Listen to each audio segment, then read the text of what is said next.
Hey, what's going on? My name is Mike and I'm the creator of Namikopy. In this video, as I mentioned in the previous video, I'm going to start talking about some of my cards. Each video I'm going to dedicate to one of my cards and just discuss what my inspiration was, what my thought process was, and then in the end, how you can use that to create your own similar card. Not the exact same card. You don't want to create the exact same card, but you can take ideas that are similar and make something your own.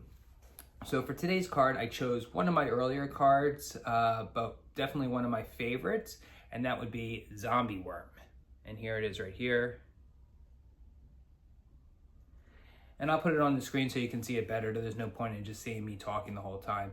But basically, Zombie Worm, as I often tell people, the best way to start a card is to talk about or to think about, is it a high or a low card? And then from there, go with what is it? Is it an animal? Is it a food? Is it an object? Is it a person?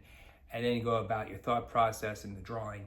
For this card, however, though, I had gone into it knowing I wanted to make a zombie something. I didn't know what. I wanted to make a zombie. I thought zombies are very interesting and there's a lot you could do with it. So I started off with the idea, I want to make a zombie card.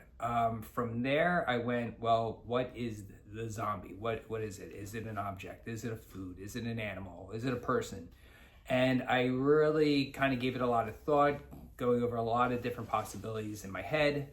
I guess I came up with worm because I imagined it to be very kind of a funny scene. I imagined a zombie worm, crawling through a graveyard looking for brains. They're always looking for brains. So I came up with zombie worm. I figured it'd be a very tiny little thing crawling around.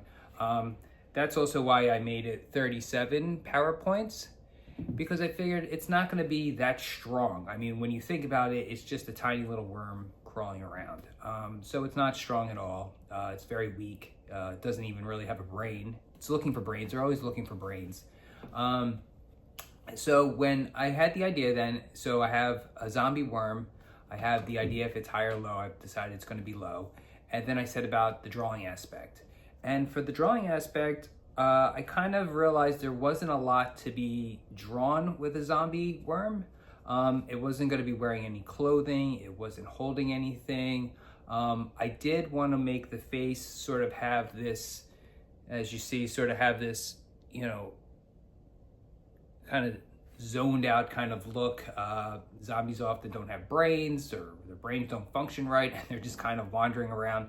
So I kind of gave him, his pupils are in two different directions, and his kind of hanging out like that.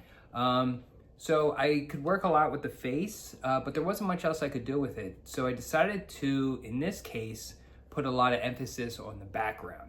So I really worked on the background, making a setting. I added 2 tombstones, I added a moon, I added some clouds. Again, there's the card. I really tried to focus on the background to set up the character. I figured if I couldn't do a lot with the character, I could use the background to make the card interesting and make the character more interesting. So that was my thought process behind that. I ended up finishing coloring with colored pencil. It gave me a nice gradient in the sky. You can see it goes from dark to light, top to bottom. And also with the grass, I had the darker shade of green at the bottom going up into a lighter green as it goes up. So I really like the way the colored pencil worked with this, and I felt like it really brought the card to life, really made it look interesting.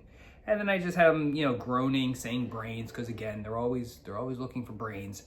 So so I added a little speech bubble in there to kind of, again, give it more personality and make it more interesting. Now, how can you do something similar for your own card? Do a zombie something. It can be anything. I mean, that's the nice thing about a zombie. You can make a zombie object. You can make a zombie animal. You can make a zombie food. You can make a zombie person. You can do a lot with a zombie. So maybe think about that. What do you want to make a zombie something?